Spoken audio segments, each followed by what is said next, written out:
સૌને મારા પ્રણામ. સોમવારની બપોરે મુંબઈમાં આટલી ગરમીમાં તમે બધા અહીંયા આવ્યા એ માટે હું તમને બે હાથ જોડી પ્રણામ કરું. તમારો આટલો પ્રેમ, તમારો આટલો સ્નેહ, ક્યારેક મને એવું થાય છે કે હું આને લાયક પણ છું કે નહીં. ગઈકાલે જ કલકત્તામાં રવિવારની સાંજે મને પોતાને પણ નવાઈ લાગે એટલા લોકો, અને સ્ટેજ પરથી એ બહેને કહ્યું કે જમવાનું હોય તો બધા આવે, પણ આજે અમે જમવાનું નથી રાખ્યું તો પણ તમે બધા આવ્યા. ત્યારે મને ખરેખર એમ થયું કે તમે બધા જે સ્નેહ, જે પ્રેમ આપો છો એ ખરેખર બહુ હૃદયપૂર્વક બે હાથ જોડીને મારા પૂર્ણ આદર સાથે હું આ સ્નેહને સ્વીકારું છું. વાત મારી કરવાની છે નારીના જીવનના પરિવર્તન, પણ પહેલા મારે તમને થોડાક સવાલ પૂછવા છે અને બહુ દિલથી આજે આપણે વાત કરીશું. મારે લેક્ચર નથી કરવું, તમે પણ મને જવાબ આપજો હું તમને જે પૂછું. તમે કોઈ ડોક્ટરને ત્યાં જાઓ અને તમને કોઈ ડોક્ટર પ્રિસ્ક્રિપ્શન લખી આપે કે ભાઈ આ તમે દવા લો, તમને પેટમાં દુખતું હોય, તાવ આવતો હોય, તમને કઈ તકલીફ હોય, અને પ્રિસ્ક્રિપ્શન તમને લખી આપે, પછી એ પ્રિસ્ક્રિપ્શન હાથમાં લઈને તમે ડોક્ટરને બીજા 500 રૂપિયા આપીને એમ કહો કે આ દવા તમે જ ખાજો, તો તમે સાજા થાઓ? શું કરવું પડે? એ દવા તમે ખરીદો અને ઘરે લાવો અને ટેબલ પર મૂકી રાખો, તો તમે સાજા થાઓ? શું કરવું પડે? અહીંથી આ બધી બહેનોએ જોરથી નારી શક્તિની વાત કરી. આપણે ખાલી ઓડિયન્સમાં બેસીને તાળી પાડવાથી નારી શક્તિનું કંઈ થવાનું નથી. કોણે આગળ આવવું પડશે? કરેક્ટ. અહીંયા બેઠેલા, ત્યાં બેઠેલા, નહીં આવેલા, આ બધા લોકો માટે મારે એક જ વાત કહેવાની છે.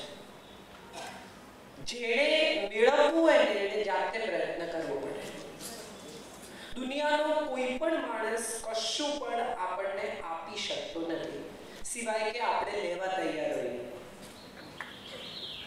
એટલે દુનિયાની તમામ સ્ત્રીઓ જે પણ આગળ આવી છે એ બધી સ્ત્રીઓએ જિંદગીમાં કંઈક ને કંઈક છોડ્યું છે, કંઈક ને કંઈક ગુમાવ્યું છે, કંઈક ને કંઈક ખોયું છે, કંઈક ને કંઈક કોમ્પ્રોમાઇઝ કર્યું છે. આ કોમ્પ્રોમાઇઝ શું છે એ બહુ મોટો સવાલ છે. તમને દાખલા તરીકે સંસ્થાનું કે તમારી સમાજનું કામ હોય, તબિયત થોડી સારી ન હોય, સોશિયલ કંઈ કામ એ જ દિવસે હોય, એ જ દિવસે તમને ક્યાંક જવાનું હોય, ક્યાંક પાર્ટીમાં, ક્યાંક કોઈકને ત્યાં પ્રસંગમાં, અને એ જ દિવસે જ્યારે સમાજની મીટિંગ હોય, અગત્યની મીટિંગ હોય, ત્યારે શું કરો તમે? આવો સવાલ દુનિયાની બધી સ્ત્રીઓ સામે આવીને ઊભો રહે છે. ને મજા એ છે કે પુરુષ એવું કહી દે ને કે હું તારા ભાઈને ત્યાં લગ્નમાં નહીં આવું, તો કોઈ એને પૂછે પણ નહીં. મારે બહુ કામ છે, હું નહીં આવું, તો બધા સ્વીકારી પણ લે કે હા એને તો કામ હોય ને. પણ કોઈ સ્ત્રી દાખલા તરીકે એમ કે મારે સમાજનું કામ છે, મારે ઓફિસનું કામ છે, મારે બિઝનેસનું કામ છે, અને હું લગ્નમાં નહીં આવું, હું બેસણામાં નહીં આવું, હું અહીંયા નહીં આવું, હું પછી મળી આવીશ, આજે મને નહીં ફાવે, તો એ વાત હજી સમાજ સ્વીકારતો નથી. બરાબર? આ કે હવે આ સમાજ જે નથી સ્વીકારતો એ સમાજ કોનો બનેલો છે? કરેક્ટ. સૌથી વધારે ગોસિપ કોણ કરે છે? કરેક્ટ. કેવી બધાને ખબર છે કોણ કોના લગ્નમાં ન આવ્યું એના વિશે સૌથી વધારે ચર્ચા કોણ કરે? એટલે આપણે શું કરવાનું? હમણાં તો બધા બોલતા કોઈ સ્ત્રી આગળ આવતી હોય, સમાજનું કામ કરતી હોય, મહેનત કરતી હોય, થોડું ઘણું સફળ થતી હોય, તો શું કરવાનું?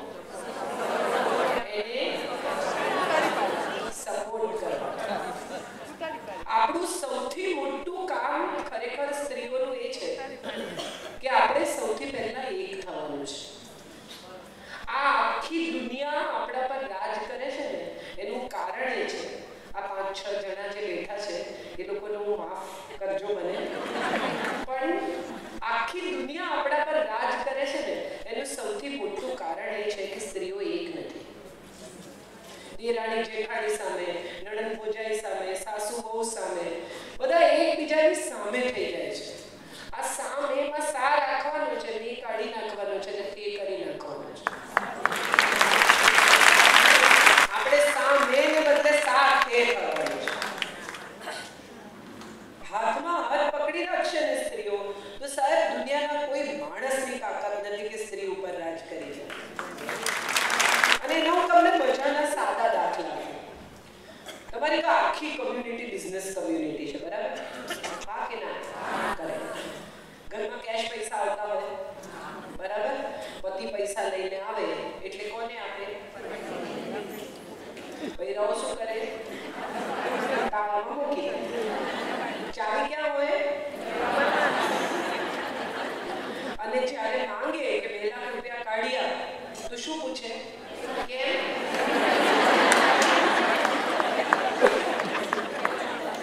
એના પૈસા એણે મૂકવા આપેલા, એ પાછા માંગે તો પણ આપણે સવાલ પૂછીએ તો કોનું ચાલે? બીજી મજાની વાત, લગ્નમાં જવાનું હોય, બરાબર? પછી પત્ની પૂછે કે કેટલો ચાંદલો કરવાનો? એટલે પતિ કે 1000 કે હોતો હશે એટલો બધો? તો કે તો કેટલો 201? કેટલો ઓછો હોય? એકચ્યુઅલી 501 નું કવર બનેલું તૈયાર છે, એમને આગળ પાછળ કરીને ત્યાં લઈ આવવાના છે. એમની પાસે હા પડાવવાનું કામ છે, બાકી કામ થઈ ગયું છે. 5:30 કેટલી સ્ત્રીઓ ફોન કરે છે શું બનાવું એવું પૂછવા? હું કરું છું. Very good. પછી શું બનાવું એવું પૂછે એટલે શું કહે પતિ? પાવભાજી બનાવો. એટલે કે અત્યારે શાક લેવા કોણ જાય? તો કે હાંડવો વગાડે. અરે કે એ તો સવારથી પલાળવું પડે. તો છોલે બનાવે. કે એ તો ચણા પલાળવા પડે ભાઈ. એકચ્યુઅલી ભાખરી શાક અને ખીચડી અડધું બની ગયું છે. ખીચડી પલાળી દીધી છે, ભાખરીનો લોટ બાંધી દીધો છે, માનસિક રીતે તમારા મનમાં મેનુ તૈયાર છે. એ કંટાળીને એમ કે સારું ભાખરી શાક બનાવો ત્યાં સુધી જ તો કોનું ચાલે છે? અને છતાંય સ્ત્રીને કેમ એવું લાગે છે કે એના પર અત્યાચાર થાય છે? હવેના સમયમાં જો કોઈ સ્ત્રી એમ કહેતી હોય, મુંબઈ ગામમાં રહીને, મોબાઈલ વાપરીને, સ્પાઉસ કાર્ડ ઘસીને, વોટ્સએપ ઉપર મેસેજ મોકલીને કે મારા પર અત્યાચાર થાય છે, તો એનું માનવું નહીં. સ્ત્રીઓ બહુ ચેમ્પિયન છે. આવો મારો અનુભવ છે, હું આવી છું એટલે કહું છું કે એમ લાગે ને કે હવે દલીલમાં નહીં જીતાય એટલે રડવા માંડે. બધા હું આવું કરું છું. આમાં કંઈ ખાલી તમે કરો છો એવું નથી, હું કરું છું. જેવું એમ લાગે કે હવે આપણી પાસે મુદ્દા ખૂટ્યા છે, આપણે જબરજસ્ત મુદ્દા સાથે આ વાત સાબિત કરી શકીએ એમ, એટલે શું કરવાનું? રડી પડવાનું. અને પુરુષની સૌથી મોટી નબળાઈ શું છે? સ્ત્રીના આંસુ. એ રડે એટલે પુરુષને એમ થાય કે જવા દે હવે, આ કોણ મગજમારી કરે, એટલે વાત થઈ જાય. પછી પાછી નવી થાય ત્યારે જોઈશું. ત્યાં સુધી તો શાંતિ. મારે જે કહેવું છે એ છે કે મોટા ભાગની સ્ત્રીઓને છે ને ક્યાં બોલવું અને ક્યાં ચૂપ રહેવું એની ખબર પડતી નથી. એનો સૌથી મોટો દાખલો કોણ? દ્રૌપદી. જ્યારે એના પિતાએ એમ કહ્યું કે મત્સ્યવેદ થશે અને જે મત્સ્યવેદ કરશે એ જીતશે, ત્યારે એણે ન કહ્યું કે તમે કોણ નક્કી કરનારા? સ્વયંવર છે આનું નામ, તો હું સ્વયં નક્કી કરીશ મારો વર.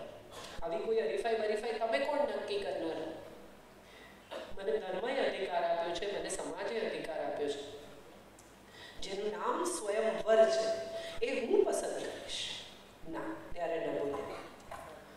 પછી જ્યારે એને લઈને ગયા પાંડવો અને માએ એમ કહ્યું કે જે ભિક્ષા લાવ્યા હોય 5 જણા વહેંચી લો, ત્યારે ન બોલ્યા કે હું વ્યક્તિ છું, વસ્તુ નથી, મને કોઈ વહેંચે કેવી રીતે, હું ભિક્ષા નથી, હું પત્ની છું.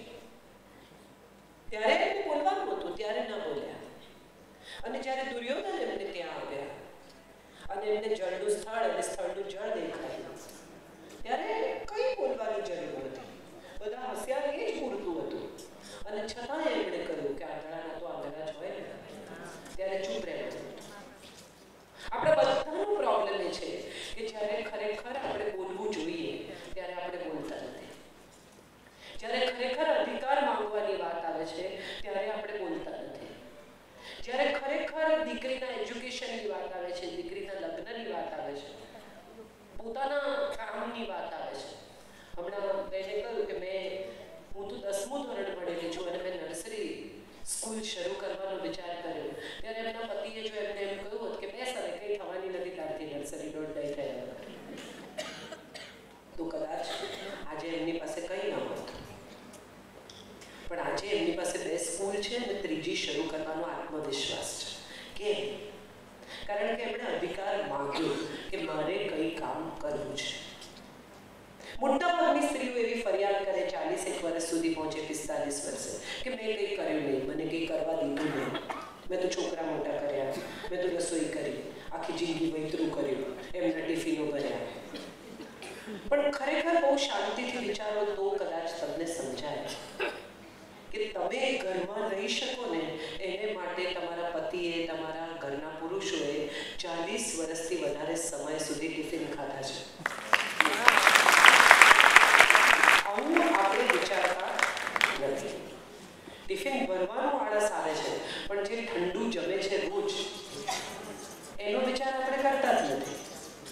6 એસી ઘરમાં જેને લગાડ્યા છે એ 6 કલાક પણ પૂરું ઊંઘતા નથી.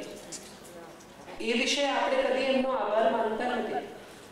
ઉલટાની કેટલી ફરિયાદ, આમ કરે છે, તેમ કરે છે, વોટ્સએપ ઉપર હોય છે, એમને તો એમના ભાઈબંધો જ ગમે. બહુ શાંતિથી વિચારો તો સમજાય કે તમે શાંતિથી રહી શકો, તમારો પરિવાર સલામત રીતે જીવી શકે, તમારા સંતાનોનું ભવિષ્ય ઉજ્જવળ થાય, એને માટે એક માણસે પોતાની જાત ઘસી નાખી, આખી પેઢી ઘસાઈ. જે લોકો કચ્છથી આવ્યા એ લોકો તો બધા સાવ નજીવી મૂડી લઈને અથવા મૂડી વગર આવેલા હાથ હલાવતા. એમણે મુંબઈ ગામમાં પરસેવો વાવ્યો અને એમાંથી તમે બધા પૈસાઓ કાપો છો. એમના પરસેવાના બીજમાંથી જે પૈસા ઉગ્યા, જે સગવડ ઉગી, જે સલામતી ઉગી, એ તમારા સંતાનો કાપી રહ્યા છે, તમે કાપી રહ્યા છો. એટલે ઘણીવાર આપણે એવું માનીને ચાલીએ છીએ કે સામેના માણસે કંઈ નથી કર્યું. પણ મજા એ છે કે પુરુષો છે ને ભાગ્યે જ પોતે શું કર્યું છે એ કહેતા હોય છે. તમે જુઓ, ઘરમાં પુરુષો ભાગ્યે જેમ કે હું ખબર છે હું આખો દિવસ મહેનત કરું છું, આવું કોઈ પુરુષ બોલે છે? પણ સ્ત્રી કેટલી વાર બોલે છે? બસો આ તમારી જ વાત છે. શાંતિથી વિચારજો મારી વાત કે આપણે દિવસમાં કેટલી વાર એવું કહીએ છીએ કે હે ભગવાન, હું તો આખો દિવસ આમાંથી ઊંચી જ નથી આવતી. કોઈ પુરુષે એવું કહ્યું કે હે ભગવાન, હું તો આખો દિવસ આમાંથી ઊંચો જ નથી આવતો. ઊંચા આવીને ક્યાં જવું છે? દરેક માણસ પાસે પોતાની એક જવાબદારી છે. દરેક માણસ પાસે પોતાને કરવાનું એક કામ છે. દરેક માણસ પાસે પોતાની એક નાનકડી દુનિયા છે. હું એવી કેટલી બધી મમ્મીઓને ઓળખું છું કે જે લોકો આ બેનની જેમ બહુ ન ભણી હોય, પણ એમના છોકરાઓ આર્કિટેક્ટ હોય, ડૉક્ટર હોય, એન્જિનિયર હોય, ચાર્ટર્ડ એકાઉન્ટન્ટ હોય. અને એ મમ્મીઓને હું ઘણી વાર કહું છું કે આ જે 2 બાળકોની ડિગ્રી છે ને એ તમારી ડિગ્રી છે. કારણ કે તમે 12 વાગે ઉઠીને એમને ચા કરી આપી 12મા ધોરણમાં, કારણ કે તમે એમને ટ્યુશનમાં લેવા મૂકવાના ધક્કા ખાધા, કારણ કે તમે એમને સમયસર ભણાવ્યા, માટે આ છોકરાઓ અહીંયા પહોંચ્યા છે. ગર્વ છે તમને તમારી જાતનો હોવો જોઈએ. તમે શું ભણ્યા છો એટલા ઉપર જ દુનિયા નથી ટકતી. એ પછી પણ એક આખી જવાબદારી તમે નિભાવી છે જેનો ગર્વ કરો, જેને વિશે સ્ત્રીને આનંદ થવો જોઈએ. સૌથી ખરાબ વાત એ છે, જે હું વારંવાર કહું છું ને જેનું મને બહુ દુઃખ છે, કે સ્ત્રી પોતાના જ કામને વેલ્યુ નથી કરતી. મોટા ભાગની સ્ત્રીઓ એમ માને છે કે ઓહો મેં શું કર્યું, મેં તો ઘરકામ કર્યું. સાહેબ તમે ઘરકામ કર્યું ને માટે આ જગતનું કામ થયું છે. તમે વિચાર કરો કે જો સ્ત્રી દાંડાઈ કરે, વિચિત્ર રીતે વર્તે અને પુરુષે છોકરા પણ સંભાળવાના હોય, ઘરમાં રસોઈ પણ કરવાની હોય, બીજું પણ કામ કરવાનું હોય, તો આ સમૃદ્ધિ આવે? આ સમૃદ્ધિ કેમ આવી? કારણ કે તમે પાછળ એક મજબૂત દિવાલ બનાવીને ઊભા રહ્યા કે તમે જાઓ તમારું કામ કરો, હું ઘર સંભાળીશ.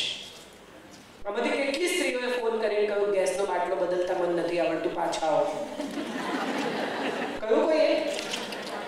ઘરમાં લાઈટ જતી રહી તો કેટલી સ્ત્રીઓએ ફોન કરીને કહ્યું કે ઘરમાં લાઈટ જતી રહી છે, જલ્દી બધું મૂકીને પાછા આવો. બચ્ચું માંદું પડ્યું ત્યારે કેટલી સ્ત્રીઓએ એમ કહ્યું કે ભાઈ તમારે ઓફિસ નહીં જવાનું, છોકરું માંદું છે.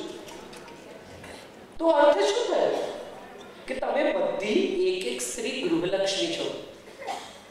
તમે ઘરનો મોરચો સંભાળ્યો તો એમણે બહારની લડાઈ લડવાની, બહારની દુનિયા સાથે સંઘર્ષ કરવાની એમનામાં તાકાત આવી. એ વાતનો આનંદ હોવો જોઈએ, એ વાતનો સંતોષ હોવો જોઈએ. અસંતોષ કેમ છે? કેમ એવું લાગ્યા કરે છે કે મેં કશું નથી કર્યું, મેં કશું નથી કર્યું? જે પુરુષો એવું કહેતા હોય ને કે આખો દિવસ ઘરમાં શું કરે છે, એ પુરુષે સવારે દૂધની કોથળી અંદર લેવાની અને રાત્રે દૂધ મેળવી લાઈટ બંધ કરીને સુવાનું, એક જ દિવસ. એટલે એને સમજણ પડી જાય કે આને આખા દિવસમાં શું કર્યું. એમાં વચ્ચે ફોન આવે, કુરિયર આવે, તમે બરાબર આમ આંખ સહેજ બપોરે નીચાઈ ટીંગ બેલ વાગે, બાજુવાળાનો ગાડી ચાવી લેવા આવ્યો હોય. આ બધા સાથે થાય છે. એવું નથી કે તમારી સાથે થાય છે કે તમારી સાથે થાય છે. સવારના 5, 5:30 બાળક સ્કૂલે જાય એને માટે ઉઠેલી માં બપોરે અડધો કલાક આરામ કરવા આડી પડે ને એ જ વખતે બધાને કામ સૂચે થાય છે. પણ એ બધા પછી એક બાળક પડી જાય કે એને વાગે કે મોટો પુરુષ 50 વર્ષનો એને કોઈ દુઃખ થાય કે પેન થાય ત્યારે શું બૂમ પાડે છે? ઓ બાપ એવું કોઈ પાડે છે? શું બૂમ પાડે છે? કેમ? તમને ખબર બધી છે, મજા એ છે, બધી જ ખબર છે, તેમ છતાં સવાલ એ છે કે આવું કેમ થાય છે? આટલી બધી સ્ત્રીઓ જો આટલી બધી સંખ્યામાં ભેગી થઈ હોય તો મારે તમને એક નાનકડી વાર્તા કહીશ દુર્ગાની. કેટલા લોકોને ખબર છે દુર્ગાની ઉત્પત્તિ કેવી રીતે થઈ? ખબર છે કોઈ? દુર્ગા નામનો એક રાક્ષસ હતો. એ રાક્ષસ તપ કરવા બેઠો અને તપ કરતા કરતા કરતા કરતા કરતા એણે પોતાના હાથના પગના આંગળા કાપી અને વેદીમાં નાખવા માંડ્યા કે શિવે પ્રસન્ન થવું જ પડે. પોતાના કાન કાપી નાખ્યા, પોતાના પગના આંગળા કાપી નાખ્યા, પોતાના હાથના આંગળા કાપી નાખ્યા, પોતાના કાંડા કાપી નાખ્યા અને વેદીમાં પોતાના શરીરના અંગો નાખે. એ બળતા માંસની દુર્ગંધ છેક સ્વર્ગ સુધી પહોંચી. ઇન્દ્રને ગભરામણ થઈ ગઈ. ઘણા માણસો છે ને એ પણ ઇન્દ્ર જેવા હોય. કોઈ તપ કરે ને એમાં એનું આસન ડોલે. તમે તો બધા જાણો જ છો આવા માણસોને, એટલે મારે કંઈ કહેવાનું નથી. પણ કોક બીજો ઋષિ તપ કરે ને એમાં એનું આસન ડોલવા માંડે. ભાઈ તને શું થયું? કોઈ કામ કરે છે એને કરવા, પણ આ બળતા માંસની દુર્ગંધ પહોંચી અને ઇન્દ્રનું આસન ડોલવા લાગ્યું.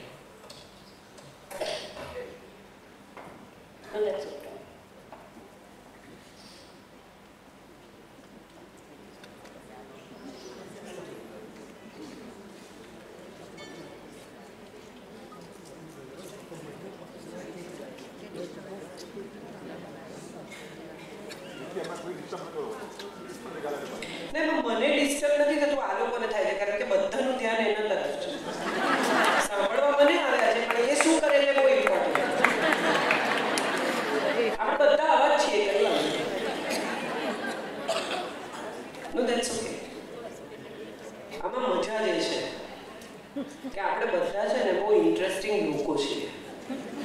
દરેક માણસમાં એક અદ્ભુત રંગ છે. આ કયો છે ને એ જો સમજાય છે ને તો જિંદગી બહુ સરળ છે. એક કુતૂહલ આપણા બધા એક માણસની જિંદગીમાં સૌથી ઇમ્પોર્ટન્ટ શું તો કે કુતૂહલ. આ શું કરે છે, ક્યાંથી આવ્યા, કોણ લાવ્યું, કેમ લાવ્યા, ક્યાં મૂકવાના, આનું શું કરશો. એકચ્યુઅલી જે વાત સાથે આપણે કોઈ નિસ્બત ન હોય ને એમાં પણ આપણો રસ બહુ છે. અને એમાં સ્ત્રીઓની તો મજા જ છે. અમારા બાજુમાં એક બહેન રહે છે, તમે શાક લઈને આવો એટલે તમને પૂછે કે શું લાવ્યા. એટલે આપણે કહીએ કે રીંગણા કે બટાકા કે ગવાર, શું ભાવ. એટલે હું એમ કહું કે ભાઈ 40 રૂપિયા 500. હમણાં અહીંયા નીચે જ 35માં આપીને ગયો. એમને એટલી મજા આવે આવું કહેવાની કે તમે ગમે એટલા હોશિયાર હો, તમને ગમે એટલા લોકો સાંભળવા આવતા, બેન તમે ડફોળ છો. આવું કહીને એમને જે સંતોષ થાય ને, મને એમના ચહેરા પર આ સંતોષ જ જોવાની મજા આવે. એમને એટલું આ મન થાય કે હશ મેં કહ્યું. અમારે ઘરે હમણાં મારી ભત્રીજી રહેવા આવેલી, એનું નાનકડું બાળક એક ઘૂંટણિયા તાણે, એટલે અમારે ઘરે 2 વાર પોતા થાય. કારણ કે મને બીક લાગે કે પેલું બચ્ચું આમ હાથ નીચે ઘસે પછી મોઢામાં નાખે. એટલે બહાર ઊભા હતા. એમણે મને પૂછ્યું કે કેમ આમ બીજી વાર આવી એમ તમારી કામવાળી. એટલે મેં કહ્યું હમણાં આવી છે પહેલાં બંધણીની દીકરી, એટલે અમે 2 વાર પોતા કરીએ છીએ. કે મારી દીકરી આવી હતી ને રહેવા ત્યારે અમે તો 4 વાર કરતા હતા. કેટલું સારું, 6 વાર કરો, મારી જિંદગીમાં ફેર નહીં પડે. પણ આપણી મજા એ છે કે એ જ એવી કે ને કે 4 વાર, એટલે આપણે સિન્સિયરલી 6 વાર કરાવીએ. આપણે મિયા અને વાણિયાની વાર્તા જોયું છે. એક મિયો ને એક વાણિયો, 2 જણા સામ સામે રહે. હું આવીશ દુર્ગા પર, ભૂલી નથી ગઈ. એક મિયો ને એક વાણિયો, 2 જણા સામ સામે રહે. સામ સામે રહે એટલે પેલા મિયાભાઈ રોજ વાણિયાને જુએ ને વાણિયા એની મૂછે તાવ. એટલે એક દિવસ મિયાભાઈનું મગજ ગયું, એટલે એમણે જઈને વાણિયાને કહ્યું કે મારી સામે જોઈને તું મૂછ ઊંચી કરે છે રોજ, હું સૈનિક બોલાવીશ. તો વાણિયાએ કહું બોલાવો, કઈ વાંધો નહીં, કેટલા બોલાવીશ. તો મિયાએ કહું 10 સૈનિક બોલાવીશ. તો વાણિયાએ કહું કઈ દઉં, તો 15 બોલાવીશ. એટલે મિયાએ તો 10 બોલાવી લીધા. 10 સૈનિકનું રહેવાનું, ખાવાનું, પીવાનું રોજ, એને તો બિલ ચડવા માંડ્યું. બીજે દિવસે એને કહું આવી ગયા છે મારા 10. એટલે વાણિયાએ કહું મારા પણ 20 આવી ગયા. એટલે પેલા કહું તો હું 30 લાવીશ. 30 સૈનિક આવે. પેલાને ખાવા પીવાનું રહેવાનું બિલ ચડતું જાય. વાણિયાએ કોઈનું બોલાવ્યા નથી. એ તો ખાલી બોલતો હતો. એક દિવસ મિયાભાઈ તદ્દન ખલાસ થઈ ગયા અને વાણિયા પાસે આવીને કે હાથ જોડતા, તું આ લડાઈ બંધ કરતો. કે કઈ લડાઈ? કે આપણે સૈનિકો બોલાવીએ છીએ, તને બી નુકસાન થતું હશે ને. તો વાણિયો કે આપણે શું ઝઘડો થયો હતો, કેમ આપેલા સૈનિકની વાત હતી? તો કે તું મારી સામે જોઈને મૂછ ઊંચી કરતો. તો કે બસ એટલી જ ને કે લે મૂછ નીચી, બસ. મજા એ છે કે યુદ્ધ કઈ વાતે થાય છે એવું અગત્યનું છે. સિદ્ધાંત છે કે સિદ્ધાંત નથી? અહંકાર છે, કોઈ જાતની માનસિકતા છે કે તમે આ યુદ્ધમાં ઉતર્યા છો, કે ખરેખર કોઈ કોઝ છે, કોઈ સવાલ છે, કશું પરિવર્તન છે, કોઈ જરૂરિયાત છે. તો દુર્ગાને પ્રાગટ્યની હું કથા કહેતી હતી. ઉપર પહોંચ્યું. હવે આ વાસથી આખું સ્વર્ગ ત્રાસી ગયું. એટલે બધા પહોંચ્યા બ્રહ્મા પાસે જઈને કહ્યું કે ભાઈ આ યજ્ઞ કરે છે, વાસ બધે આવે છે, કોઈનું સાંભળતું નથી. એટલે બ્રહ્મા પ્રગટ થયા અને બ્રહ્માએ કહ્યું કે ભાઈ માંગ, તારે શું જોઈએ છે? આ પહેલા 2 વાર તે યજ્ઞ કરીને તપ કરીને મારી પાસે તો કોઈ દિવસ કોઈનાથી મરે નહીં એવું લઈ લીધું, તારું રાજ્ય અખંડ રહે એવું લઈ લીધું, હવે પછી શું જોઈએ છે? તો કે મને 4 વેદ આપી દો. એટલે બ્રહ્માએ કહ્યું કે ભાઈ વેદ તો તને કેવી રીતે આપીએ, તું તો રાક્ષસ છે. સમુદ્ર મંથન થયું જ્યારે, ત્યારે એમાંથી જે રત્નો પ્રગટ્યા, ઐરાવત, કામધેનુ, કલ્પવૃક્ષ, લક્ષ્મી, હળાહળ, એમાં પ્રગટેલા વેદ છે. તો એને કહું કે કેવી રીતે તને વેદ તો ન અપાય? તો એને કહું ભલે, હું તો માથું કાપીને નાખી દઈશ આ યજ્ઞમાં, તમારું આવી બનશે. એટલે બ્રહ્માજી ગભરાયા. એટલે વિષ્ણુ પાસે ગયા. એમણે જઈને વિષ્ણુને કહ્યું ભાઈ આ તો ત્રાસ વર્તાવે છે. એટલે વિષ્ણુએ કહ્યું કે એને એમ કહો કે અમે તને વેદ આપી નહીં શકીએ, તું વેદની ચોરી કરી જા. અરે કે આવી સલાહ કોઈને અપાય? હું તમને કહું એટલું કરો. બ્રહ્માએ કહ્યું ભલે. એમણે જઈને કહ્યું કે જો બેટા, એવું છે કે હું તને આપી તો નહીં શકું, મારે આ બધાની પરમિશન લેવી પડે, પણ તું ચોરી કરી જા, વાંધો નહીં. એટલે દુર્ગમ નામનો રાક્ષસ નંદનવનમાંથી વેદ લઈને ભાગ્યો. એ ભાગ્યો એટલે ઇન્દ્ર એની પાછળ પડ્યો. ઇન્દ્ર એની પાછળ પડ્યા તો આ રાક્ષસ આગળ ભાગતો જાય, ઇન્દ્ર પાછળ છે. ઇન્દ્રની આગળ એક મોટો તેજનો ગોળો આવીને પડ્યો. ઇન્દ્રએ કહ્યું કે આ ખસ, લાત મારી, પણ ગોળો ખસ્યો નહીં. ઇન્દ્રએ બે હાથે જોરથી ખસેડવાની ટ્રાય કરી, ખસ્યો નહીં. ઇન્દ્રએ કહ્યું કે ભાઈ ખસ્યા કોણ છે તું? એટલે તેજના પુંજમાંથી અવાજ આવ્યો કે મને હાથ જોડીને વિનંતી કરું, તારી મદદ કરી શકું છું. ઇન્દ્ર કે ચાલ બટ, તને ખબર છું કોણ છું? હું સ્વર્ગનો રાજા છું. હું તને વિનંતી કરું? ચાલ ચાલ, હમણાં હું વરુણાસ્ત્ર છોડીશ તો તું પલળીને હમણાં ભીંજાઈને ખતમ થઈ જઈશ. હું વાયાસ્ત્ર છોડીશ તો તું ઉડી જઈશ. હું અગ્ન્યાસ્ત્ર છોડીશ તો તું બળી જઈશ. એટલે પેલા એ કહ્યું કે સારું, આ એક તરણું અહીંયા મૂકું છું, તણખલું ઘાસનું, એને બાળી જો, એને પલાળી જો, અથવા એને ઉડાડી જો. આમાંથી કંઈ પણ થશે તો મારી બેને ખસી જઈશ. એને એક તણખલું મૂક્યું ઘાસનું. ઇન્દ્રએ જાત જાતના શક્તિના પ્રયોગો કર્યા, પણ એ તણખલું હલ્યું નહીં. હવે ઇન્દ્રને થયું કે કંઈ ભૂલ થાય છે. એટલે એણે બે હાથ જોડ્યા, પ્રણામ કર્યા, અને તે જ પુંજમાંથી એક સુંદર સ્ત્રી પ્રગટ થઈ. એ સુંદર સ્ત્રીએ પ્રગટ થઈને કહ્યું કે સમસ્યા શું છે? ઇન્દ્રએ કહ્યું કે આવી રીતે આ દુર્ગમ નામનો રાક્ષસ છે, એ આવી રીતે વેદો ઉપાડીને ભાગી ગયો છે. એટલે એણે કહ્યું કે હું લડીશ દુર્ગમ સામે. કારણ કે દુર્ગમને એવું વરદાન હતું કે એને પુરુષ મારી શકે નહીં. હવે જો પુરુષ સ્વરૂપમાં કોઈ પણ, એ સિંહ હોય, પાડો હોય, કોઈ પણ, વિષ્ણુ હોય, બ્રહ્મા હોય, મૂળ રૂપે જે પુરુષ છે તે પણ એને મારી શકે. એટલે આ સ્ત્રી પ્રગટ થઈ, સુંદર લાલ રંગના વસ્ત્રમાં શોભતી, અને ઇન્દ્રને કહ્યું કે હું લડીશ. એટલે ઇન્દ્ર એને કહ્યું કે ગાંડી, અમે બધા થાકી ગયા એની સામે લડતા, તું લડીશ? તને ખબર છે કોણ છે? આ મને તે હરાવી દીધો એ બહુ થયું. બાકી તારા મનમાં એમ હોય કે તું દુર્ગમની સામે લડી શકીશ તો કંઈ ગડબડ છે તારા મગજમાં. એટલે એણે કહ્યું કે તારે મારું અસલી સ્વરૂપ જોવું છે. અને ત્યારે જે પ્રગટ થઈ એ સિંહવાહિની, એવી સ્ત્રી કે જેના 8 હાથ હતા, અને 8 હાથમાં જુદા જુદા આયુધ હતા. એકમાં ભાલો, એકમાં પાશ, એકમાં ફરસી, એકમાં ખડક. અને એ 8 આયુધો સાથે એણે દુર્ગમ રાક્ષસને પછાડ્યો, એના પર ચડી બેઠી અને ત્રિશૂળથી એનું મર્દન કર્યું. જેને દુર્ગમને માર્યો તે દુર્ગા. સવાલ એ છે કે કોઈ પણ પુરુષ, એ ઇન્દ્ર હોય કે સાદો ભારતીય પરદેશનો ધરતી પરનો પુરુષ, લગભગ બધાને એવું લાગે છે કે સ્ત્રી છે ને એ રુજુ છે, કોમળ છે, સુંદર છે, નબળી છે, જ્યાં સુધી એનું અસલ સ્વરૂપ પુરુષ જોતો નથી ત્યાં સુધી. આ અસલ સ્વરૂપ બતાવવાનો સમય હું ઘણીવાર કહું કે ન આવે તો સારું. કારણ કે સ્ત્રી પાસે જે તાકાત છે ને એ જગતની કોઈ સ્પીશીસ પાસે નથી.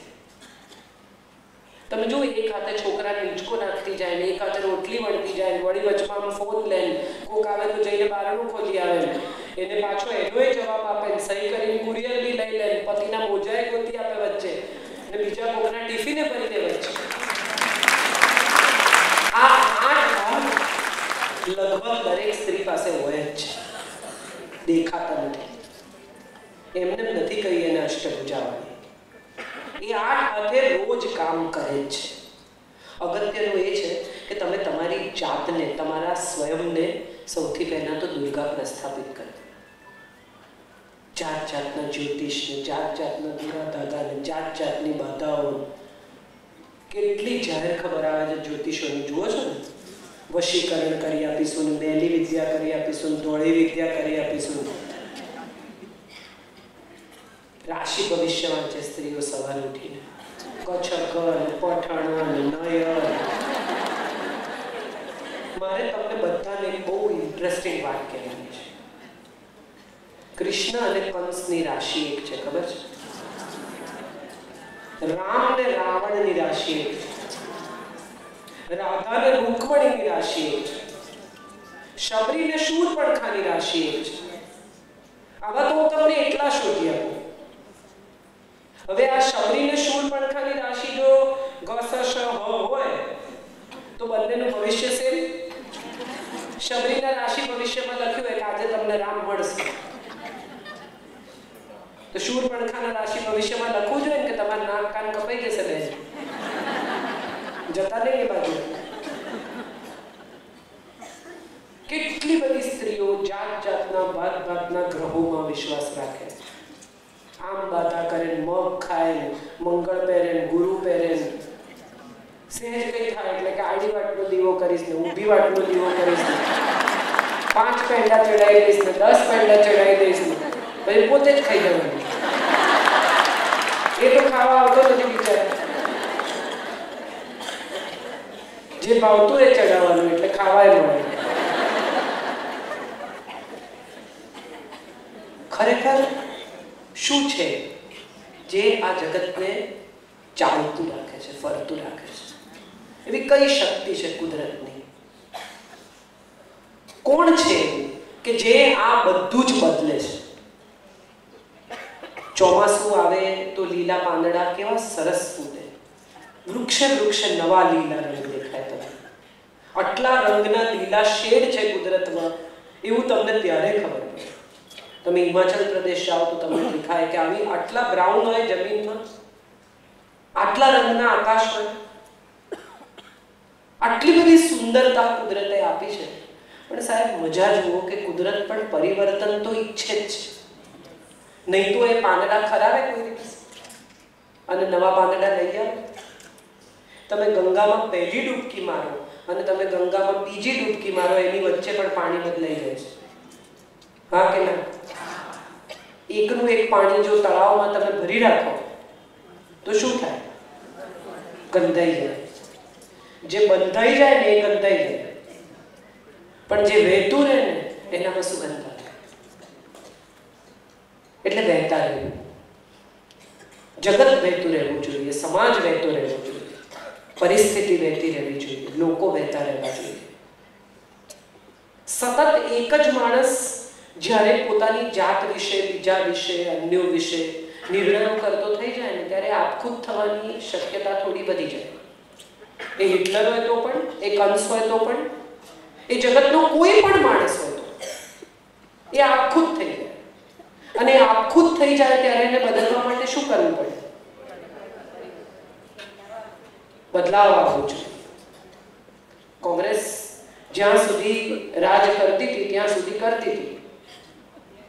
પછી એક માણસ આવ્યો જેનું નામ હતું નરેન્દ્ર દામોદર દાસ. એણે શું કર્યું? બદલ્યું. અમારે અમદાવાદમાં 2 છાપા હતા, ગુજરાત સમાચાર અને સંદેશ. આ 2 છાપા અંદર લડે. તમે ગુજરાત સમાચારમાં જાહેર ખબર આપો તો સંદેશ વાળો બ્લેકમેલ કરે, તમે સંદેશમાં જાહેર ખબર આપો તો ગુજરાત સમાચાર વાળા તમને બીવડાવે. એક સમય એવો આવ્યો કે એક નવું છાપવાનું ઉદય થયો. એ લોકોએ એડ કરી તમારી મરજી. પહેલી જ એડ તમારી મરજી. તમારી મરજી બોલશે આ અખબાર. ને અખબારનું નામ શું? દિવ્ય ભાસ્કર.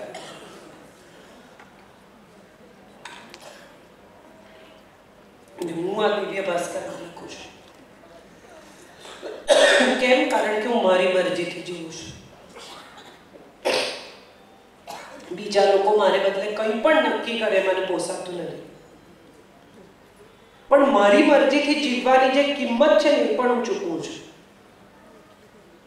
આપણો પ્રોબ્લેમ એ છે કે સ્ત્રીઓને સ્વતંત્રતા જોઈએ, પણ એ સ્વતંત્રતાની કિંમત નથી ચૂકવવી. એટલે પતિ એમ પૂછે કે આ મોબાઈલનું બિલ આટલું બધું કેમ આવ્યું, તો તરત ગુસ્સો આવી જાય.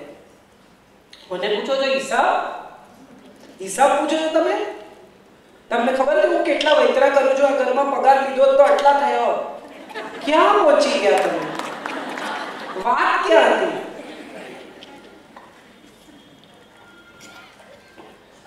કદાચ કોઈ ક્રેડિટ કાર્ડનું બિલ આવ્યું હોય, કદાચ ક્યાંક પૈસા વાપર્યા હોય ને પૂછે જસ્ટ બિલ જોઈને કે 20,000ની સાડીઓ લીધી. તમે મને પૂછો છો મારા માટે લીધી હશે? પહેલા પૂરું જાણો. આપણને જાણવા માટે જ પૂછે છે. એ જે પ્રશ્ન પૂછે છે એનો જવાબ એટલો જ છે કે મેં મારા માટે લીધી, એક તમારી બહેન માટે લીધી, એક તમારી મમ્મી માટે લીધી, એના 20,000 રૂપિયા થાય. એમાં ખોટું લગાડવા જેવું કંઈ છે જ નહીં. જો આપણે કમાયેલા પૈસા હોય તો આપણે વાપરીએ ને આપણે કોઈ ન પૂછે એવો આગ્રહ રાખી શકીએ.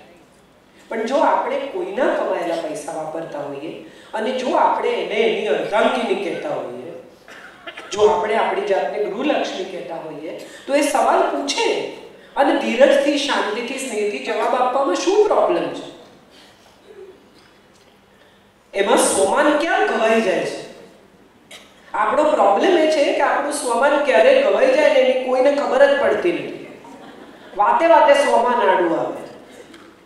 ખરેખર ક્યાં સ્વમાન આડું આવવું જોઈએ એ સવાલ કોઈએ કદી પૂછ્યો જ નથી. તમારી દીકરીને શું ભણવું છે ને એ જો કોઈ બીજું નક્કી કરે ને તો દુર્ગા થઈ જવાનું.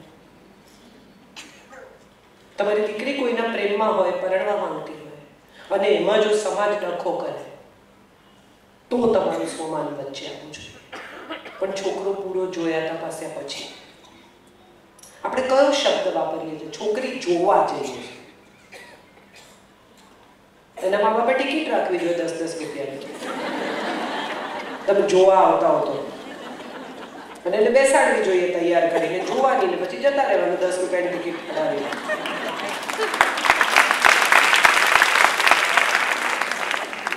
તમે વિચાર કરો કે આ જે બધી તમને ગમે છે, ઐશ્વર્યા કે કાજોલ કે કરીના, આ બધા ઉપર તો કેટલું કામ કર્યું છે. મેકઅપ મેને, હેર ડ્રેસરે, ડ્રેસ ડિઝાઇનરે, ત્યારે આવી લાગે છે. પણ સૈફ અલી ખાને, અભિષેકે, અજયે તો જે જોવાની છે ને સવારના પરમાં ઉઠીને આવે વાળ ઊભા થઈ ગયા ત્યારે કોઈએ એના પર કામ નથી કર્યું. એ જેવી છે એવી છે. અને માટે આપણા સંતાનોને પણ એ જ શીખવવાનું છે કે જોવાથી થાય ને આકર્ષણ, પણ જાણવાથી થાય ને પ્રેમ.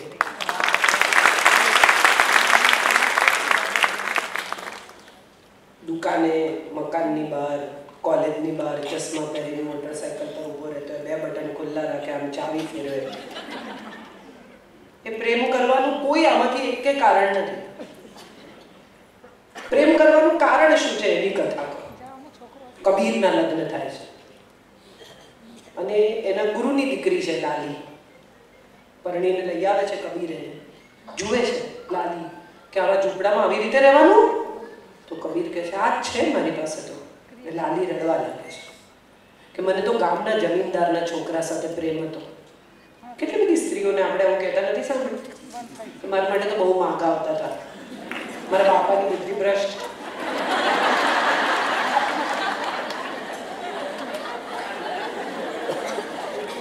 એ બધા માંગા હતા. આ સત્ય છે. કોલેજમાં ભણતા હોઈએ ને, સ્કૂલમાં ભણતા હોઈએ ત્યારે કેટલા બધા લોકોને કોક ગમતું હોય. હિંમત તો કઈ હોય નહીં, મારી એ નથી, તમારી એ નહીં, કશું થાય નહીં, ખાલી જોવાનું. ગલીના નાકે રહેતા હોય બધાને, ક્યાંક કોકને તો એકાદ વાર તો દિલ ધડક્યું જ હોય. સાયકલની ચેન ઉતરી ગઈ હોય, ઘડી ઘડી 3 વસ્તુ લાવવાની હોય દુકાનેથી તો 3 ધક્કા ખાય. ગામડામાં પાણી ભરવા જાય તો એક બેડું ભરે, કેટલી વાર ત્યાંથી પસાર થવાય. બને કઈ ઘટનાનું નામે 0. પછી સ્કૂલની એલ્યુમિનાઈ થાય, તમે ગામમાં પાછા જવાના હો, તમને એમ થાય કે તમને મળશે. 15-20 વર્ષ થઈ ગયા હોય વાતને, તો એમ થાય કે કેવા સરસ લાગતા હતા નહીં એ વખતે. અને પછી આપણે જઈએ અને એને જોઈએ અને પહેલી ફિલિંગ શું આવે ખબર? આની પાછળ ટાઈમ બગાડ્યો. જેના પ્રેમમાં હોઈએ ને, આખા 20 વર્ષ તમે પતિને 25 વાર સંભળાવ્યું.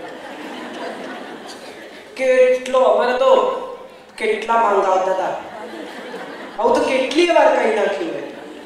અને પછી એને જોઈએ ને ત્યારે મનોમન ભગવાનને પ્રાર્થના કરીઓ કે ના ના, મારા બાપાની બુદ્ધિ ભ્રષ્ટ નથી, મારા બાપા ડાયા હતા. બરોબર છે. મા બાપ જે કરે તે સત્ય જ કરે ને સારું જ કરે, પણ એ સમજાતા 20 વર્ષ નીકળી જાય. એ રિયલાઇઝેશન આવે ને ત્યાં સુધીમાં 20 વર્ષ નીકળી જાય. આ 20 વર્ષ દરમિયાન તો પેટ ભરીને ગાળો દીધી હોય કે આવા છો ને તેવા છો ને ફલાણું ને. તો લાલી કબીર એને પરણીને લઈ આવે છે. એ કહે છે કે મને ગામના જમીનદારના છોકરા સાથે પ્રેમ હતો. તો કબીર કહે છે કે તને પાછી સ્વીકારશે, ચાલ તને લઈ જાઉં. તો લાલી કહે છે હા, એ તમારી રાત જુએ છે. તો કબીર કહે ચાલ તને મૂકી આવું, એમાં શું. તો લાલી ફરી રડવા લાગે છે. એટલે કબીર કહે છે તું કેમ રડે છે, હવે પાછું શું થયું તને? તો કે કાળું તો જતું રહ્યું, હું આટલી સરસ તૈયાર થઈને હવે તારી જોડે જંગલમાં ચાલતી ચાલતી જાઉં કાદવ. કબીર કહે છે બેસ ચાલ ખભે, ચાલ તને મૂક્યો. લાલીને ખભે બેસાડે છે. 2 જણા અંધારામાં નીકળે છે. એક પથ્થર આવે છે, એમાં કબીરનો પગ અથડાય છે અને નખ ઉખડી જાય છે. એટલું લોહી નીકળે છે, પણ લાલીને પડવા દેતો નથી, પકડી રાખે છે મજબૂત. હવે લાલી ઉપર ફરી ઝીણું ઝીણું રડે છે. કબીર કહે પાછું શું થયું ભાઈ તને? મન નીચે ઉતારો. નીચે ઉતારે છે કે મન નચો. હમણાં જવા માટે રડતી હતી, હવે નહીં જવા માટે રડે છે. હમણાં અમારે બહુ સરસ એક મને કોઈ કે વોટ્સએપ મોકલે છે કે સ્ત્રીના મનનું છે ને ઠેકાણું નહીં. કેમ નહીં? એનો દાખલો શું?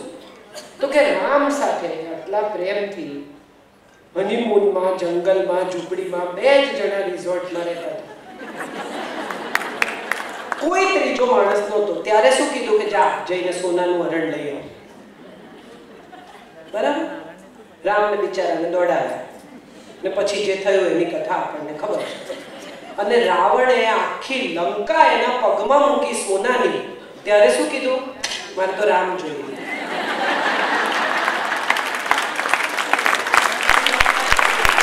રામ હતા ત્યારે સોનું જોયું, સોનું આવ્યું ત્યારે કે રામ જોયું.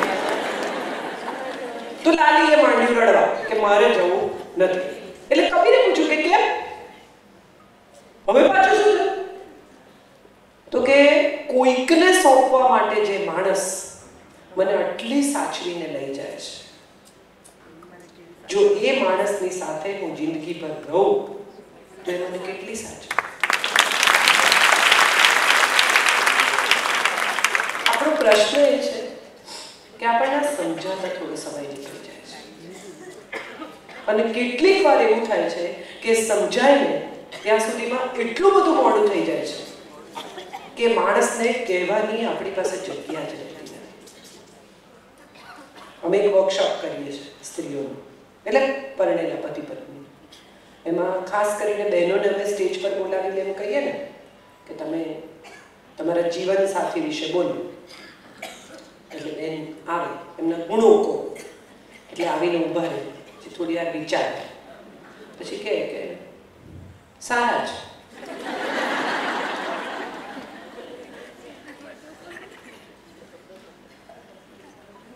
સારા છે, સારા છે.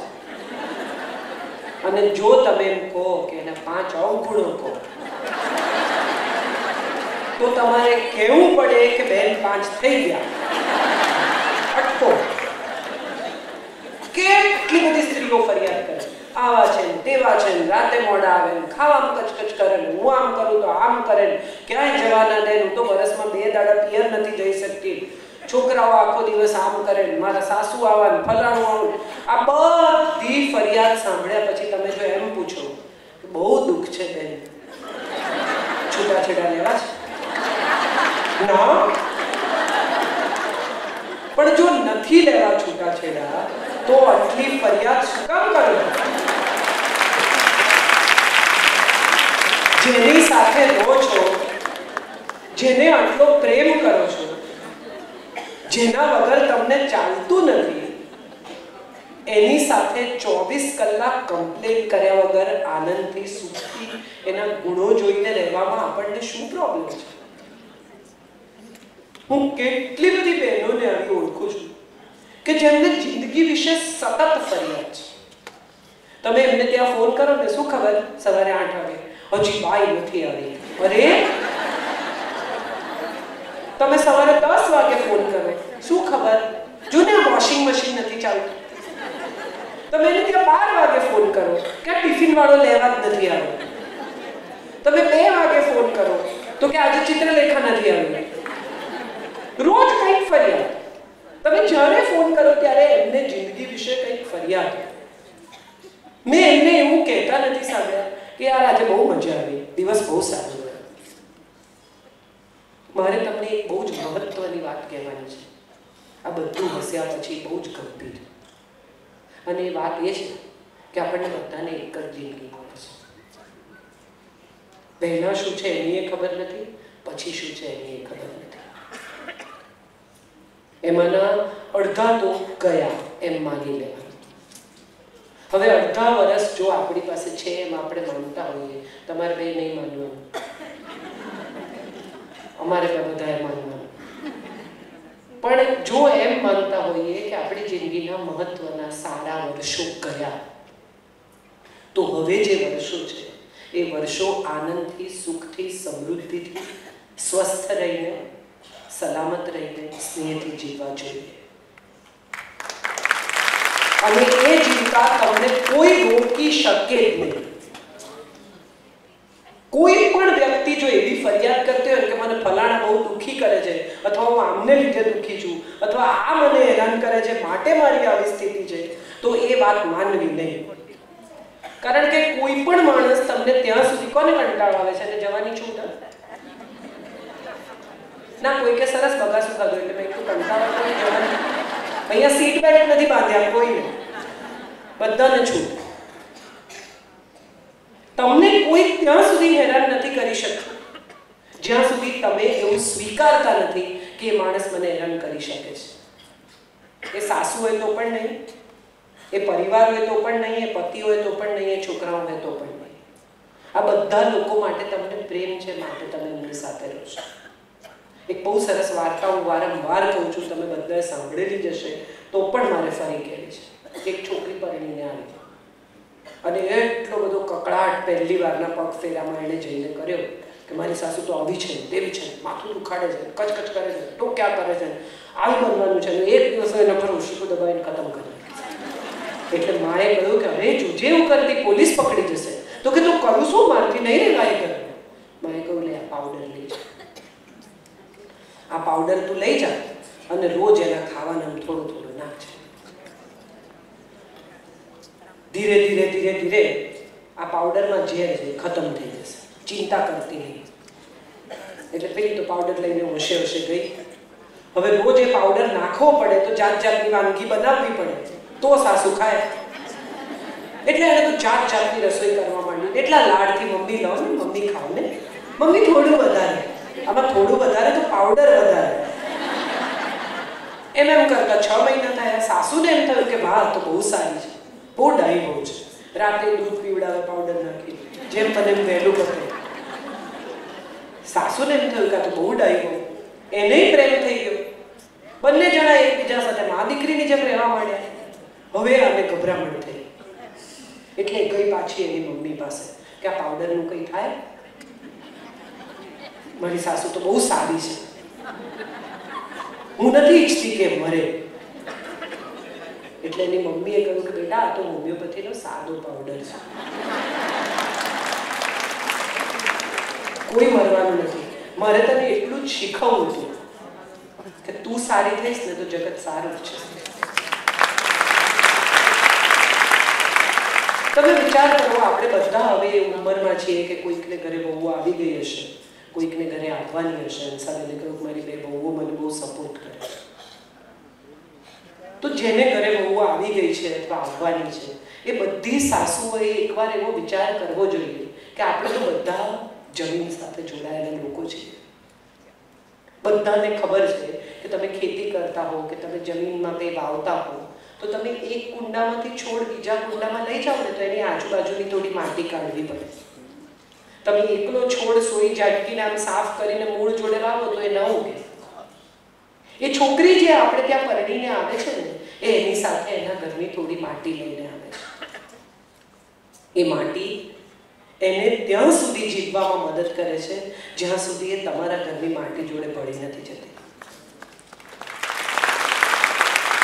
એની માટી ઉખેરી નાખવાનો પ્રયત્ન કરવા કરતા તમારા ઘરની માટી જોડે ભળી જાય ને એવો પ્રયત્ન કરજો.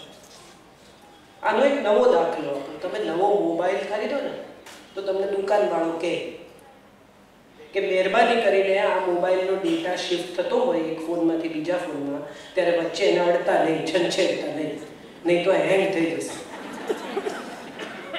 એ 22 વર્ષનો, 24 વર્ષનો, 20 વર્ષનો, 25 વર્ષનો ડેટા એ લઈને આવી છે. તમારા ફોનમાં ટ્રાન્સફર થાય ત્યાં સુધી ના છંછેડતા, નહીં તો હેંગ થઈ જશે. એનો ડેટા શાંતિથી ટ્રાન્સફર થવાનો અને પછી જુઓ એ ડિવાઇસ તમને કેવું કામ આપે છે. આપણામાં ધીરજ નથી. હું બહુ મહત્વના મુદ્દા પર આવું. સ્ત્રીઓએ શું શીખવાનું છે એવી 3 વસ્તુઓ છે જે મને લાગે છે કે જે પરિવર્તન લઈ આવશે. ઇન લિટરલ સેન્સ જો ખરેખર આપણે 60 વર્ષના હોઈએ કે 16 વર્ષના હોઈએ આપણી જિંદગીમાં પરિવર્તન લાવવું હોય તો 3 વસ્તુ કરવાની છે. એક, ધીરજ કેળવવાની છે અને આ ધીરજની સાથે પ્રતીક્ષા કરતા શીખવાનું છે કે આપણને જે જોઈએ છે ને એ મળવાનું જ છે, પણ મળે ત્યાં સુધી ધીરજ રાખો. કેટલી બધી સ્ત્રીઓ છે કે જે ફરિયાદ કરે કે તું કેટલું બહાર ગામ જાય, પરદેશ જાય, મારા માટે તો કંઈ લાવતા જ નથી, અમારા માટે તો કંઈ લાવે જ નહીં. માંડ એક દિવસ પતિને એમ થાય કે ના યાર બહુ એની ફરિયાદ જેન્યુઇન છે, આપણે કંઈક લઈ જઈએ. એટલે ખાસ સમય કાઢીને દુકાનમાં જઈને સાડી ખરીદે, પેક કરાવે, ગિફ્ટ રેપ, પ્રેમથી લઈને આવે, આપે, ખોલે, કાઢે અને પહેલું વાક્ય શું કે, ગ્રીન? હું ક્યાં ગ્રીન પહેરું છું? જિંદગી ભર માટે ચોકડી મારી દીધી તમે કે હવે તો મૂળ લાવતા હતા એ નહીં. પછી બીજો સવાલ પૂછે, કેટલાની આવી? એટલે પતિ બિચારા નમ્રતાથી સાદગીથી કે 5000. ચેતરી અહીંયા મળે છે તારદેવમાં, આનાથી સસ્તી. સવાલ એ છે કે કોઈ આપણા માટે કંઈ કરે છે તો એનું મૂલ્ય કરો. એટલી ધીરજ રાખો કે એ માણસ તમારો ટેસ્ટ સમજે, એને સમજાય કે તમને શું ગમે છે. અને માટે બીજો ગુણ છે સ્પષ્ટતા. કેટલા બધા દિવસ સુધી તમે મોઢામાંથી બોલો જ નહીં કે તમને શું ગમે છે, શું નથી ગમતું, અને પછી એક દિવસ પ્રેશર કુકરની સીટી વાગે. આટલા દિવસથી હું બોલતી નથી. અરે પણ તો શું કામ નથી બોલતા? તમારા મોઢે કોઈ ટેપ મારી છે? કહો તમને શું નથી ગમતું, કહો તમને શું ગમે છે. મારો મારા હંમેશા એનિવર્સરી ભૂલી જાય એટલે અમે એવું નક્કી કર્યું છે કે 21મી જૂને રાત્રે મારે એને યાદ કરાવી દેવાનું કે કાલે ફૂલ, ગિફ્ટ અને સાંજ ફ્રી રાખવાનું. એમાં શું વાંધો? તમને ગમે છે ને કોઈ ફૂલ લાવે તો આનંદથી કહો ને કે ભાઈ કાલ ફૂલ લેતો આવજે, એનિવર્સરી છે. એમાં ક્યાં નીચા પડી ગયા? ના પણ એ કેમ ના સમજે? હવે તમે 10 વર્ષ ટ્રાય કરી લીધી કે નથી સમજો, 15 વર્ષ ટ્રાય કરી લીધી કે નથી સમજો, તો હવે આપણે એક નવી સમજણ કહેવાની કે એમને સમજાવી દેવાનું કે કાલે એનિવર્સરી છે. મોટા ભાગની સ્ત્રીઓ શું કરે એ પણ બહુ ઇન્ટરેસ્ટિંગ છે. સરસ સવારે તૈયાર થઈને ઉઠે, આમ તેમ આગળ પાછળ, એટલે પતિ પૂછે કે આજે કંઈ છે? કેમ તમને નથી ખબર? ભાઈ નથી ખબર. એ 50 વસ્તુમાં હોય, ભૂલી જાય, ઓફિસ જાય, કંઈક ગળ્યું હોય ટિફિનમાં, એટલે ફોન કરે કે કેમ શીરો આજે? કેમ તમને નથી ખબર? વળી સાંજ પડે, વહેલા આવવાનું કીધું ના હોય એટલે ના જ આવે. રોજના 9, 8:30, 9 વાગે આવે. ત્યાં સુધી તો તપીને તવો લાલ થઈ ગયો અને પછી માંડ પૂછે કે આજે કંઈ છે? ત્યાં તો સીટી વાગી જ છે, કુકર ફાટે, સીટી ક્યાં વાગે? 2 ભાગમાં વેચાઈ જાય. એને બદલે જો તમે સવારે કીધું હોત તો ગિફ્ટનો ચાન્સ રહે. ગિફ્ટમાં હજી કદાચ કંઈ સારું લઈ આવો કે અરે યાર હું ભૂલી ગયો, કંઈ વાંધો નહીં, હવે આને બનાવવા કંઈક વધારે સારું અપાવો. શું કામ? સુખી થવાના બહુ સરળ રસ્તા છે. આપણે જાણી જોઈને આપણી જિંદગીને કન્ફ્યુઝ અને કોમ્પ્લેક્સ કરીએ છીએ. બહુ સરળ છે. ઈશ્વરે આપેલી જિંદગીમાં આટલી બધી કોમ્પ્લેક્સિટી છે જ નહીં. ઈશ્વરે આપણને બધાને કેટલા સરળ બનાવ્યા છે. તમે જુઓ, કેટલા લોકોને ખબર છે કે 4 ફેરા લીધા પછી પત્નીને ડાબી બાજુ શું કામ બેસાડે? ખબર છે કોઈને? આપણા શરીરમાં 2 ફેફસા છે, 2 નસકોરા, 2 હોઠ, દાંતની 2 પંક્તિઓ, 2 હાથ, 2 પગ, દરેક વસ્તુ 2 છે, 2 આંખો, હૃદય એક જ છે. અને 4 ફેરા ફર્યા પછી એ હૃદયની માલિક થાય છે. હું મારું હૃદય તને સોંપું છું, એવું આપણા લગ્નના શાસ્ત્રો કહે છે. અને જેણે તમને હૃદય સોંપ્યું એની પાસેથી હવે બીજું શું માંગવાનું બાકી રહ્યું છે એ મને સમજાતું. બહુ બધી સ્ત્રીઓ એવું કહે કે બધું છોડીને જવું, આમ કરવું. કઈ સહેલું છે બધું? સ્ત્રી નામ બદલે, સ્ત્રી સ્વભાવ બદલે, સ્ત્રી ખાવાની ટેવો બદલે, સ્ત્રી આમ કરે. અગ્રી, બહુ કરે છે સ્ત્રી, હું સ્વીકારું છું, મેં પણ કર્યું છે. હું જે પરિવારમાં પરણીને ગઈ અને મારું ઉછેર બે સાવ જુદી વસ્તુઓ છે, તેમ છતાં મેં પણ કર્યું. ચાલો, પણ સાહેબ, સાવ અજાણી વ્યક્તિને પોતાના જીવનના બધા જ સુકાન સોંપી દેવા એ પણ એટલા જ અઘરા છે. આ પરસ્પર જીવવાની, સુંદર રીતે જીવવાની રીત છે. પરિવર્તન તો આવશે જો બધા મળીને એકબીજા સાથે સારી રીતે આગળ ફ્યુચર તરફ જોવાનો પ્રયત્ન કરશે. જેમ તમે પાછળ ફરીને જોશો ને એમ તમને સમજાશે કે તકલીફ જ છે, સમસ્યા જ છે. જે થઈ ગયું એના વિશે જેટલી વાર અફસોસ કરશો એટલી વાર ઓછો છે. પણ હજી આત્મા શું થઈ શકે છે એની શક્યતાઓ બાકી છે. કોણે શું કર્યું, કોણે ભૂલ કરી, કેમ આટલા સવાલો થયા, કોણ કેવી રીતે વર્ત્યું. હું પરણીને આવી ત્યારે મારા સાસુ મને આમ કરતા હતા, એ વાતને 20 વર્ષ થયા બેન. હજી શું છે? મારા વડસાસુનો સ્વભાવ ભયાનક હતો. ભયાનક તો નાનો શબ્દ છે. મારા સાસુ અદ્ભુત વ્યક્તિ છે. હું આજે પણ એમ માનું છું કે હું એટલી બધી નસીબદાર છું કે મને આવા સાસુ મળે છે. અને હું મમ્મીને કોઈ વાર કહું કે મમ્મી યાર તમને કંટાળો નથી આવતો, આ બોલ બોલ બોલ બોલ કરે છે, તમે કેમ જવાબ નથી આપતા? અને ત્યારે એક દિવસ મારા સાસુએ મને કહ્યું કે મેં તો ફોન મૂકી દીધો છે, એ એકલા જ બોલે છે. જિંદગીના ફોન ક્યારે મૂકી દેવાના એ જો આવડી જાય ને સાહેબ, તો તમારાથી સુખી કોઈ નહીં. એ ભલે ને બોલે, તમને હું ફેર પડે? તમારી પાસે 1.5-2 લાખ રૂપિયાનો હીરાનો હાર હોય, 20 લાખ રૂપિયાનો, 18 લાખનો, 15 લાખનો, એ પહેરીને તમે શાક લેવા જાઓ છો? કેમ? ચોરાઈ જાય એટલે કે સામેના એમ થાય કે આટલો મોંઘો હાર કોઈ શાક લેવામાં ના પહેરે, ખોટો છે. પણ તમે કોઈના લગ્નમાં, કોઈ સારા પ્રસંગે સરસ દેખાતી ખોટી જ્વેલરી પણ પહેરી હોય ને તો એ સાચી લાગે. કેમ?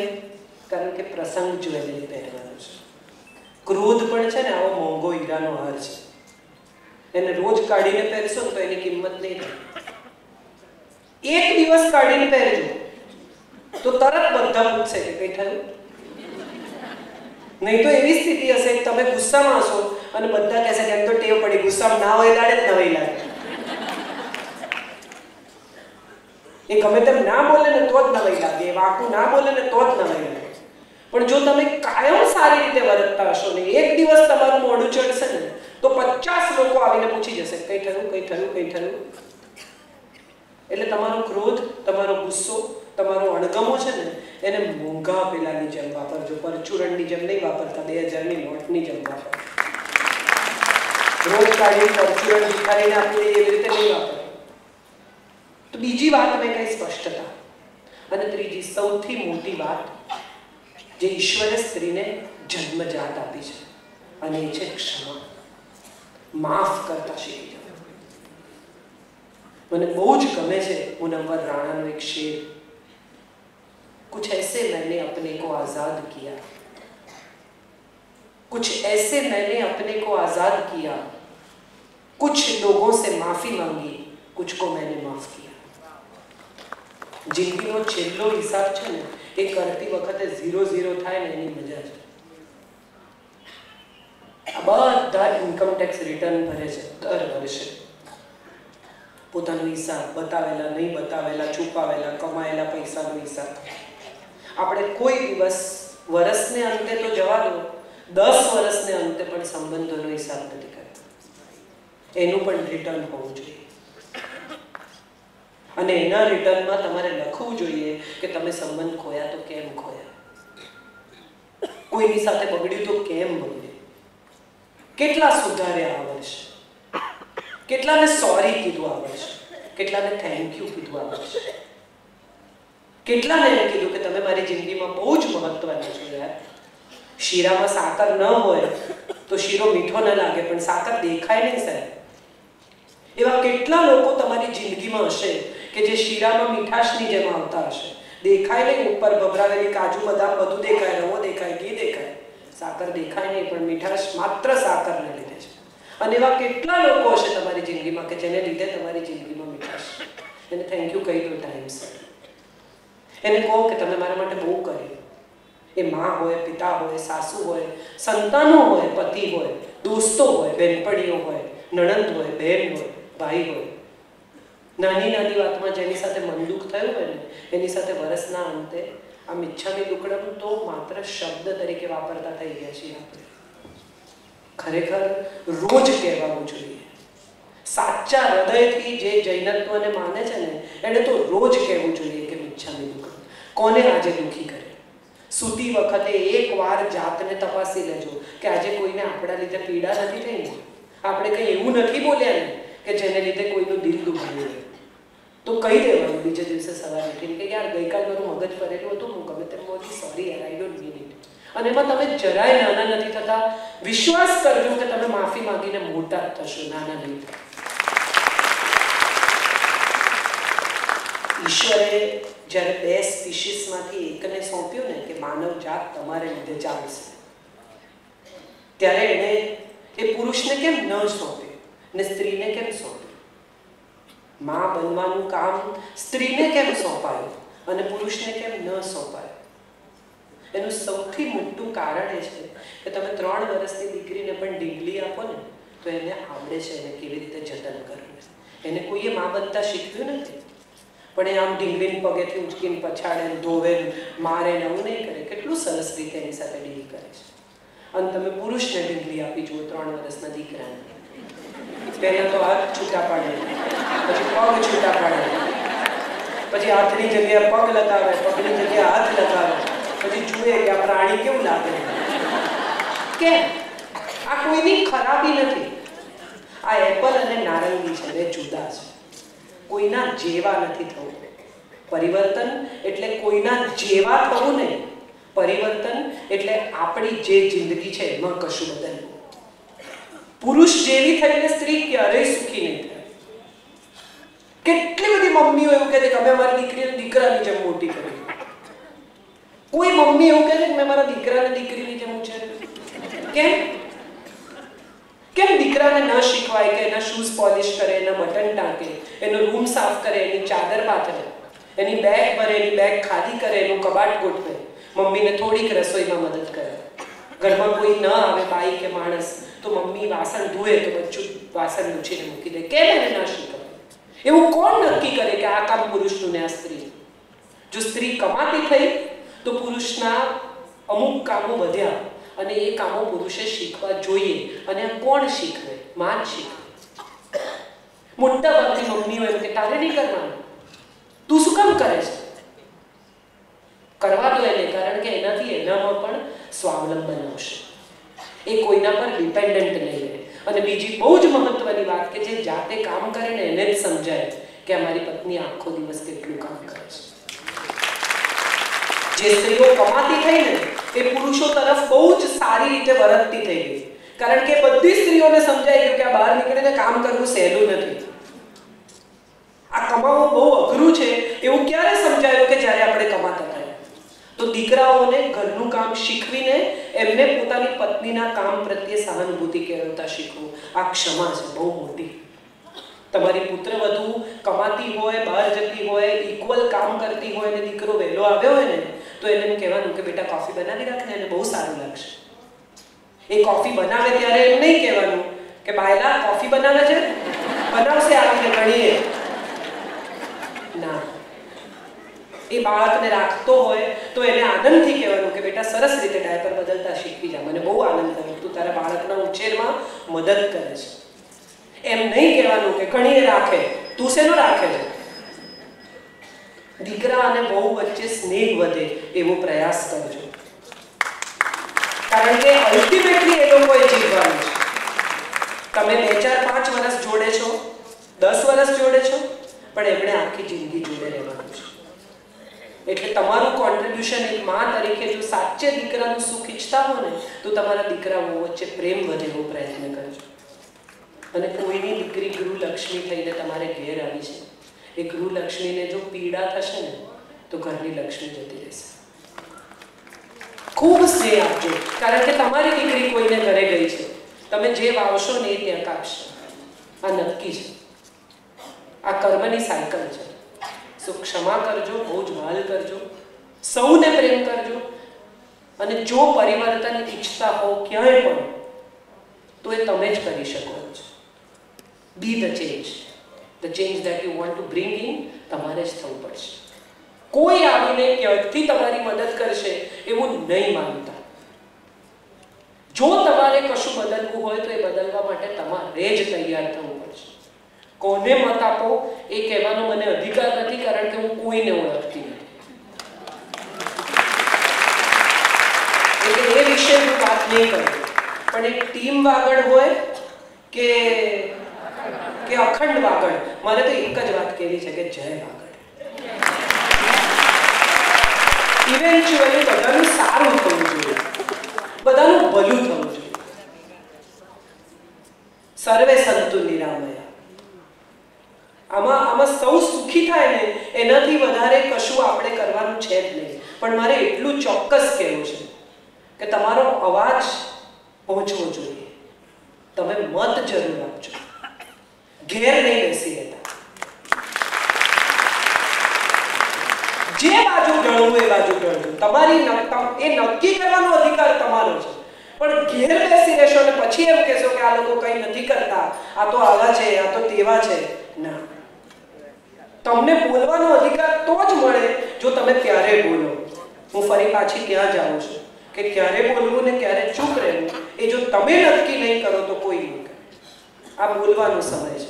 અત્યારે ચૂપ રહેશો તો પછી બોલશો એનો અર્થ નથી.